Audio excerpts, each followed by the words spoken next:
Welcome to the Movies of the Damn podcast. My name is Kyle Grant, and I'm sitting here as always with my friend and published horror author, John Hunt. If you enjoy what you hear here today, please subscribe to our YouTube channel, check out our Facebook page, and follow us on both Instagram and Twitter at Damned Movies. Email us any questions, comments, and suggestions to moviesthedamned@gmail.com. For further details on John's published works, please visit his blog, johnhuntfiction.wordpress.com. Today, we'll be discussing Dan O'Bannon's 1985 horror comedy, The Return of the Living Dead. The film follows a warehouse owner, his employees, and a group of teenage friends as they deal with the accidental release of a horde of zombies on a small town. Most of them end up succumbing to the zombies along the way, while many new zombie concepts are introduced. We'll get into that a little bit later. In the end, the remaining few are wiped out by a nuclear bomb from the government in an attempt to contain the outbreak. However, it appears as if this is only the beginning, as the film ends with the skeleton dead rising from below. John, opening thoughts on the movie?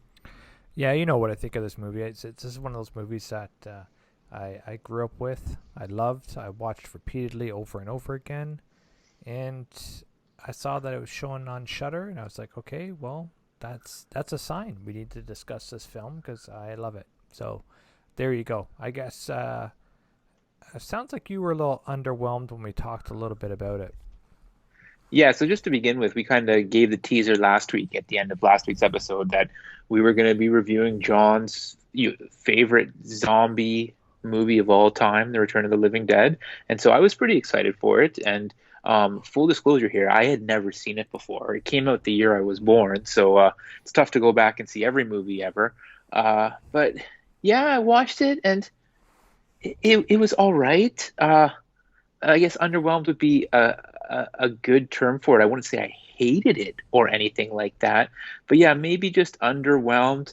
And I've always kind of struggled, as we've talked about before, John, with going back and watching these old movies because it's tough for me not to look at them through a present day lens, if that makes sense. No, it totally makes sense, and that's the problem with it, right? Because you see these films that you've watched nowadays, and these new zombie films that you watch, and you enjoy them, but then you forget, or not that you forget, you're just not aware because you haven't seen the other ones of where they borrowed almost all their ideas from.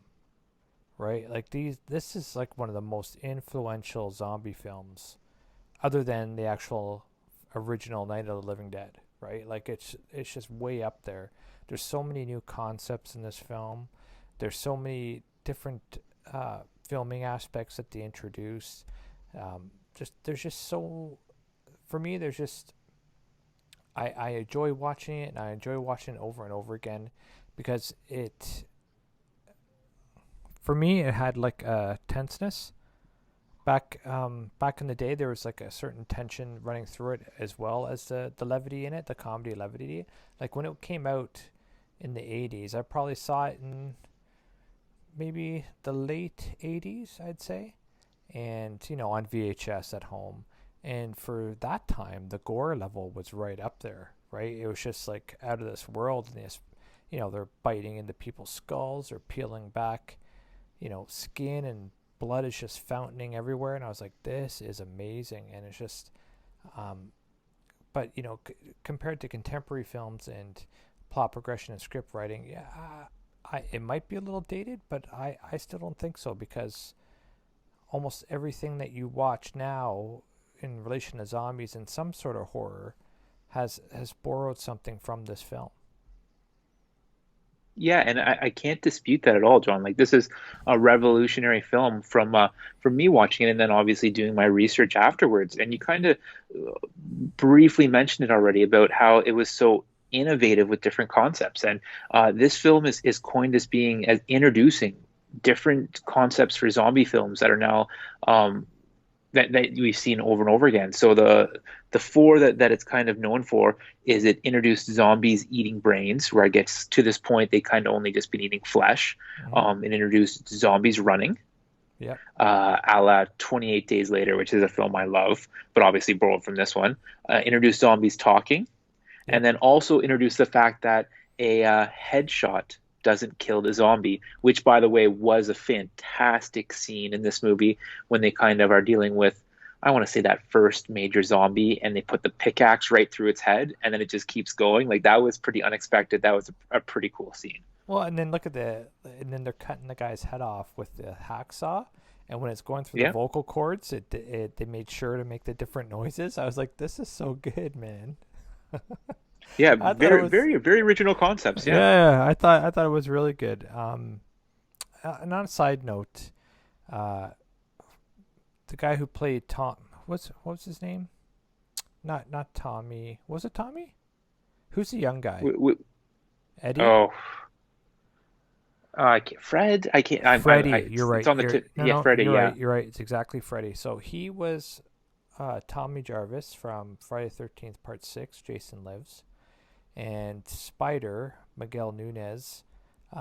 He in this movie, he was in Friday the 13th, A New Beginning, which is Friday the 13th Part 5, where they introduced the first older Tommy Jarvis, but it wasn't the same as this Tommy Jarvis that Freddie played. So there's a lot of throwbacks to, Interesting. well, there's a lot of like actors that I recognize from all the horror films that I watched back in the 80s, and I was just watching it again.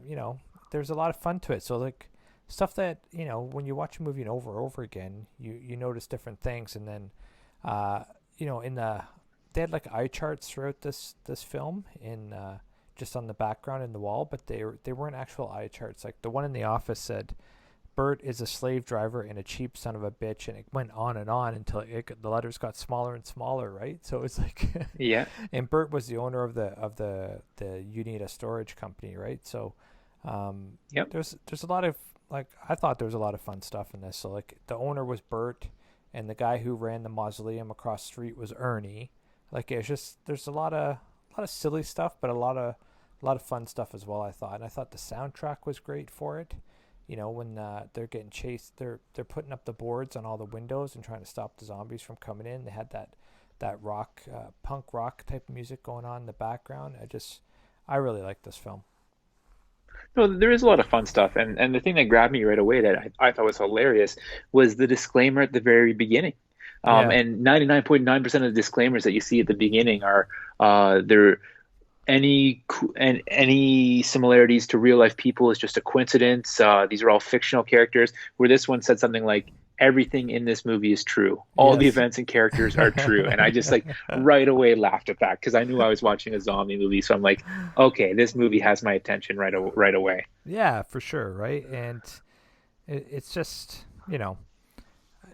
I can't say too much about this film that there wasn't a lot in this film that I didn't enjoy. Now, looking at it from today's standards, maybe some of the special effects could have been done better. Like, but I understand what they were working with, but it's just Yeah. so sometimes instead of making a zombie, they just kind of threw mud on the guy, and and like they had the big crowds of zombies that came out from the graveyard. You could see that some of them were just people that they just threw some mud on them so they would run around a bit, right? hmm And just other But, small but it's like you said, it's what they're working with in 1985. for sure, right? But then when it came to the good stuff, like when when they were eating, when the one zombie was eaten out of the hollow top of the paramedic's head, like that was pretty gruesome, man. And it looked to me, it looked really good. I thought this is really well done. And the zombie in the basement at the storage house, the one that came out of the gas canister, It's the almost one, like melted or whatever, like yeah, almost right. like goo. Yeah. Yeah, as soon as it was exposed to the air, the decaying process accelerated, right? And it became out, and it walked around, and it was like, obviously you can't say brains and stuff without lips, but it did because it's a fun movie. But it's just, and I thought that zombie was like creepy and well done. Like when I was younger, that scene really creeped me out. It took me a couple of times to watch it over and over again when I was younger. So like watching it now, obviously not nearly the same, but just the impact that it had on me going forward with zombie movies. Like I was like, there wasn't a lot of zombie movies I watched before that. Like Night of the Living Dead. There's Day of the Dead. I think that one was at the mall. That was like ridiculously gory and over the top, and also very very enjoyable. Like I enjoyed that film. But there wasn't too many others out there at the time that I was like really into watching.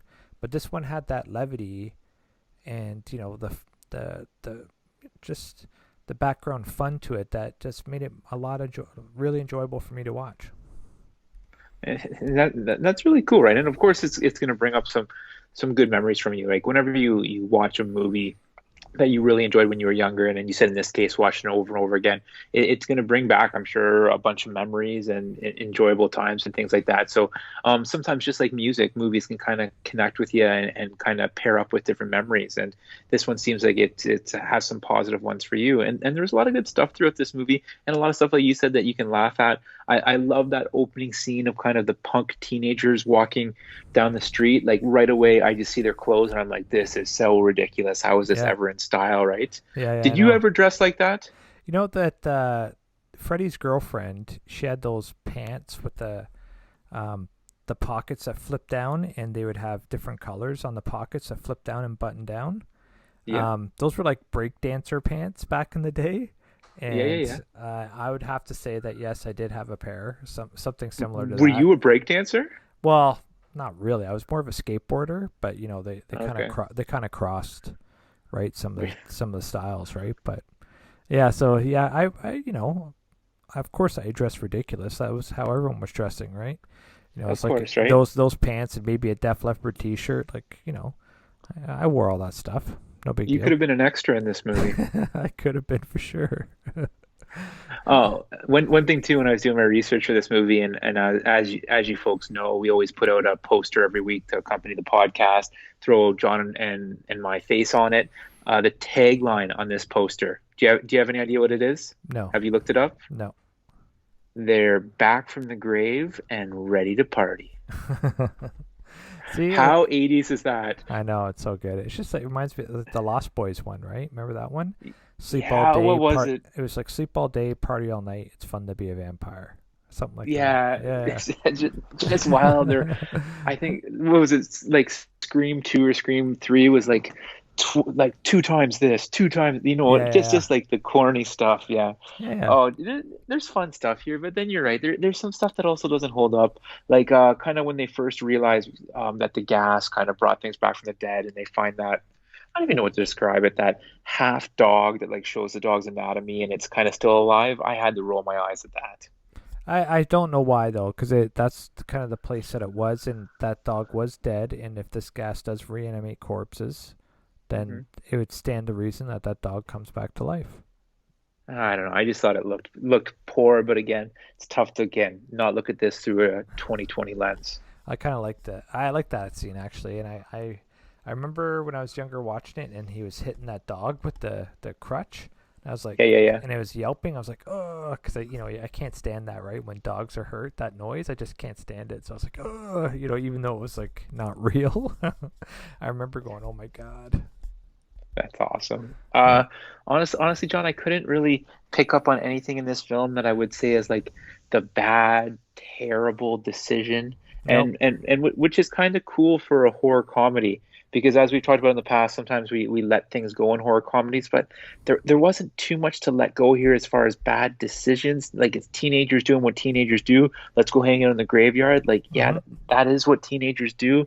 The one thing I got to bring up though that like one of my big issues with this movie and it's not overarching, but it's just like when they're hanging out in the graveyard and the one girl in the group decides to start doing a strip show I for know her friends, that. like it's just I would say that's ridiculous. for sure. I would say that certainly does not hold up to today's standards, right? But it's like it's one of those things like back in '80s horrors. What did you get when you watched an '80s horror, right? You would get ridiculous kills, and you get some young woman with her top off, right? It was just the way it always worked in those films, Yeah. and it was a movie from that time. Like it wouldn't hold up now, And they tried to say it like I forget her name in the film, but one of them's like, oh, or she's Yeah, she's take taking her clothes off again. yeah, so like it's something that she normally does, but I don't even But that wouldn't know. fly. Like I'm talking about like a real life group of friends, especially if there's like a guys and girls mix, and one of the girls just strips in front of all the guys, like in front of other girls' boyfriends. Like that would not happen. Well, I don't know. Like people do weird stuff, man. I couldn't say that that I wouldn't. guess. I I guess. couldn't say that that wouldn't happen. I would just say like it was as part of this film. It was unnecessary for it to happen. You don't need to have 100%. you don't need to have her take her clothes off for this in a zombie. You don't need anyone to take their clothes off in these films because it's not about that. It's about being scared and about all that other stuff. It's not like there's no reason for that to be in there, but it was, and Yeah. it's a sign of the times, of the way it was back in those days when they were making those films, and that I would say for me anyways, that's the only thing that didn't stand up to the test of time. I think everything else in this film was done very well. There's no like Oh no. there's no stupid decisions. The script writing was well done. The filming was well done. I liked it. No, and I agree with you. I just had to bring that point up just because I'm No, just that's like, a good what point. is going on here, right? But I get Definitely. what you're saying. It was kind of the mold for 80s horror movies, and I get it. I just need to bring it up quickly. Flipping from that though to one of my favorite scenes in the movie, which I thought was like just kind of like a really cool scene, when Frank is just about to turn, and instead of letting himself turn, he crawls into the incinerator. Mhm. I love that I scene. That just was a good scene. thought that was a really cool scene, and it was almost like a little bit like, for a horror comedy, a little bit heartfelt. And he kind of takes his wedding ring off, and Yeah, he does what he has to so he doesn't hurt anyone. I'm like, oh, this is kind of a cool scene. definitely. I like that scene too. I think it was well done And, and and it added to it, right? oh, definitely. And one cool thing that I did in my reading is that that scene was not supposed to take place. Mhm.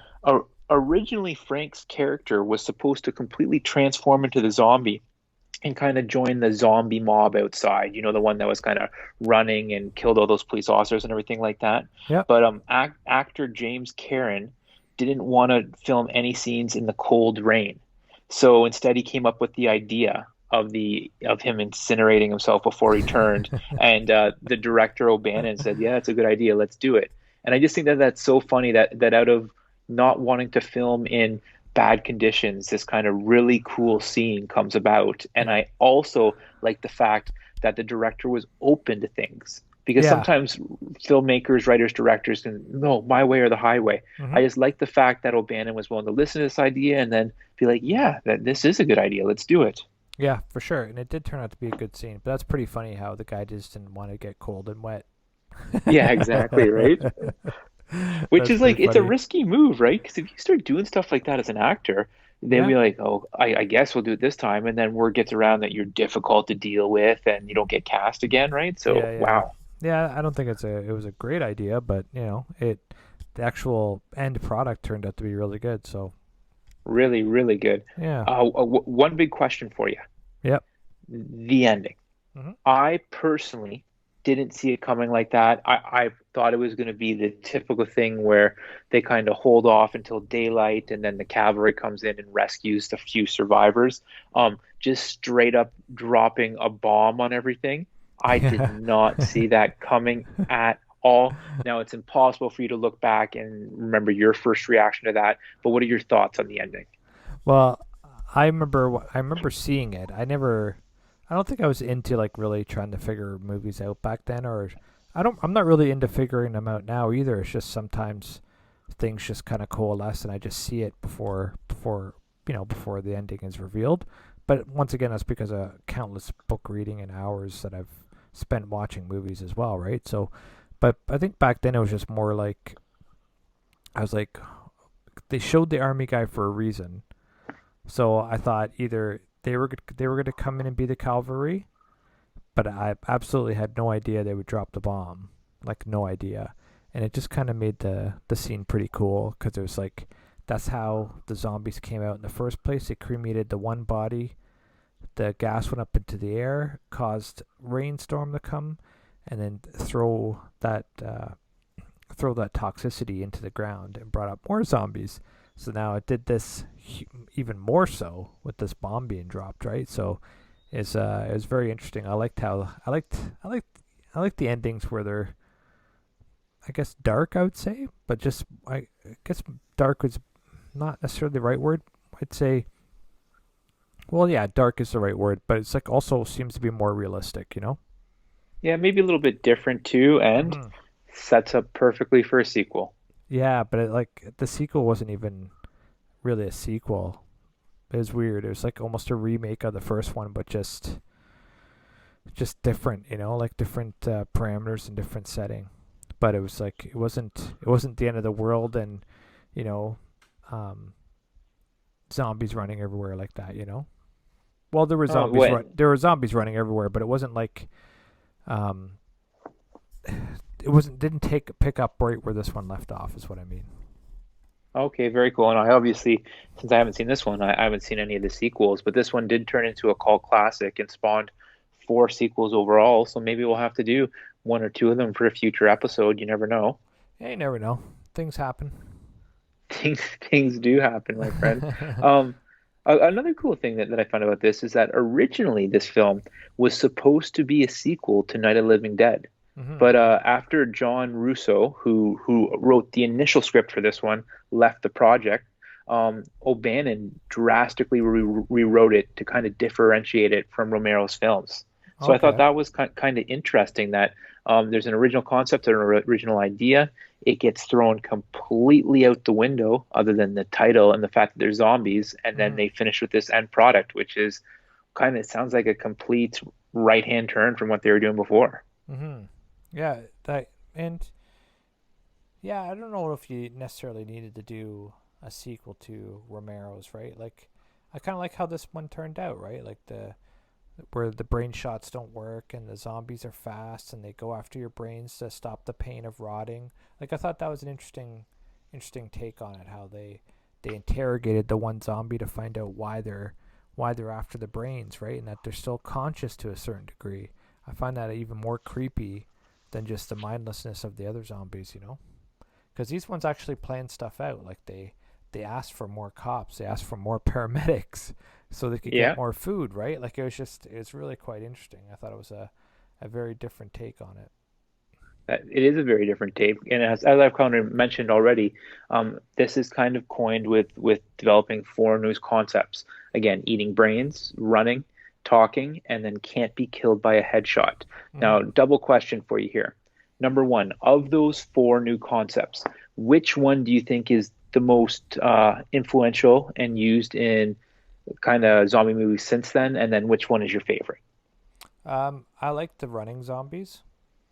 Running zombies are the scariest. Um, 100% agree with you, especially as I said before, 28 days later and 28 weeks later, those are terrifying movies. yeah, for sure. And um, the brain shot is also pretty terrifying because there's no way to stop them. No way Yeah, to that is stop them, right? terrifying. Right? But I'd say the running is the scariest, so that's my favorite. That's your favorite. And then as far as influential, mine would obviously be the brain thing, because you Mm-hmm. always hear about zombies wanting to eat brains. Yeah, yeah, for sure. That's true. Critics love this, just like you, John. 92% on Rotten Tomatoes. Oh yeah. And I'm guessing you're going to be in the 90s. I'll probably be a little bit lower, maybe with the audience. That's a 79. But again, that's because I didn't see this in 85 and I'm watching it now. If I saw this when it first came out, I'd probably be a huge fan like yourself. Well, yeah, I think that once again it's just like you've watched movies that were made after this film and were influenced by this film, so it's kind of like hard to actually appreciate how powerful this film was in regards to its ripple effect. So only because you just weren't exposed to it. Um, but I would say I'm definitely up with just with how influential it was and just how fun it was. It was a fun movie to watch. It's still a fun movie to watch. I'm up in the 90s for sure. And you're absolutely right. Like those four concepts. if obviously you'd never heard of those, and you watch a movie that introduces these things, you're like, oh my gosh, this is wild. Like, what's going to be next? Like, it'll keep you on the edge of your seat that way. And Mm-hmm. it is a fun movie for sure. For those of you who haven't seen it, as we've already mentioned, it's on Shudder. Uh, get yourself on that service, watch this movie, have a couple laughs, let us know what you thought of it. Yeah, for sure. It's just a genuinely good film to watch. Like it has scares, it has laughs, it has like it just has a bit of everything, right? And if you're a fan of horror and you have been, especially of 80s horrors, you'd recognize a lot of these actors and you just have a good time. Definitely. Did well at the box office, made for about $4 million, brought in over 14 million. Nice. And so it's a good return. Isn't huge, but obviously, as I said, became that cult classic. I can only imagine how much money they made off this movie over the years in VHS sales and then DVD sales and Blu-ray sales, and it's probably made its production budget a million times over here. Oh, for And as I sure. said, obviously spawned into those four sequels, so it became quite the franchise. And then you see this movie being parodied all the time. Off the top of my head, I can think of Simpsons episodes, South Park episodes. It's just, as John, as you said many times so far, so influential. Oh, for sure. For sure. I really enjoyed this film. There's just like what was that guy, the guy's name that drove him around? Yeah, he had the chains in his face and stuff like that, and she was trying to like make out with him in the graveyard. He's like, have some respect for the dead, like that guy. He was pretty Yeah, yeah, funny, yeah, yeah. and he's like always like, you guys only call me whenever you need a ride. Nobody understands me. Like he was like this. A lot of good character development in this movie. It was pretty funny. I I like this movie a lot. Awesome. Well, buddy, anything else to add on this one? I got nothing. All right, folks. Well, other than that, we're just gonna let you know what we're talking about next week. Next week, we're going to one I guess would be still in the horror type of films, but a little bit outside. American Psycho, which is streaming right now on Amazon Prime Video. So check that out. And for those of you who haven't seen this movie before, haven't watched it in years, starring Christian Bale, and has a blockbuster of a cast. I had forgotten how many amazing actors and actresses are in this film. Hmm. Yeah, like you're. I would say this is a straight up, almost a straight up horror. Like it has very dark horror elements in it. I thought, anyways. But yeah, Oh, it's a yeah, great film to watch. Great film to watch. yeah, and it's also like a bit of a thriller, maybe like a psychological thriller type of thing too, and definitely Hmm. horror elements for sure. Obviously, there's gruesome kills throughout this movie. Hmm. Uh, watch it on Amazon Prime Video if you haven't seen it, or even if you have seen it, haven't seen it in years, get it fresh in your mind so that you can listen in next week along with the podcast here. Hmm. That's right. And And as far, yeah. Sorry. Go ahead. no, no, you go Okay, we're gonna talk about going ahead. ahead. All right, folks. Thanks very much for listening. Please subscribe to our YouTube channel, check out our Facebook page, and follow us on both Twitter and Instagram at Damn Movies. We want to hear what you thought of today's podcast and any suggestions you have, especially in terms of what movies you'd like us to discuss next. Send us an email to moviesthedamned@gmail.com. Please also check out John's full-length novels. His first two novels, Dollhouse and The Tracker, are Amazon bestsellers. You can also order his novella Balance, his book of short stories, Four Shots of Horror, and his newest novel, Off the Grid, all available right now on Amazon. For further details on John's other published works, please visit his blog, johnhuntfiction.wordpress.com. Thanks for listening, and we'll see you next time. That's right, everyone. I hope everyone has a great week and is having a good summer so far.